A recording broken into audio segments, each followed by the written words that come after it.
தோல்வியால் முடிவுக்கு வந்த ஆர்த்தியின் வாழ்க்கை. காதல் கல்யாணம் செய்துகிட்ட 15 வருஷத்துல ரவி மற்றும் ஆர்த்தி எந்த இடத்துலயும் தங்களை வேறுபடுத்தி காட்டிக்கிட்டது கிடையாது. ரொம்ப அண்டர்ஸ்டாண்டிங் கப்பலா தான் இருந்தாங்க. டைவர்ஸ் அனௌன்ஸ்மெண்ட்டுக்கு சில மாசங்களுக்கு முன்ன கூட ஒற்றுமையா பல நிகழ்ச்சிகள்ல ஜோடியா கலந்துக்கிட்டாங்க. இப்படிப்பட்ட நிலையில்தான் டைவர்ஸ் அறிவிப்பு வெளியானதும் ரவிய மாமியா சுஜாதா அந்த அளவுக்கு கொடுமைப்படுத்தினது தெரிய வந்துச்சு.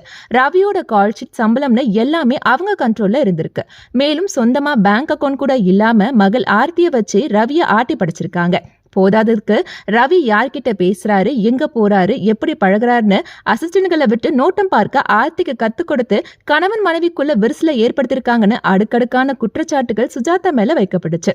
ஒரு கட்டத்துல மொத்தத்தையும் பிடுங்கிட்டு ரவிய ₹1 கூட இல்லாம வீட்டை விட்டு வெளியே துரத்திருக்காங்க. அப்ப தனக்கு உதவிய கெனிஷா ஆரம்பத்துல தோழியா இருந்தாங்க, இப்ப என்னோட வாழ்க்கை துணைய அவங்க தானு 2வது திருமணத்துக்கு ஹிண்ட் கொடுத்திருக்காரு ரவி. மனைவியை தான் பிரியறேன், மகன்களை இல்லைன்னு சொல்லிட்டாரு. மொத்தத்துல ரவிய அடக்கி ஆளணும்னு நினைச்ச மாமியா சுஜாதாவால மகள் ஆர்த்தியோட வாழ்க்கை இப்படி நாசமா போனதுதான் சோகத்தோட உச்சம்.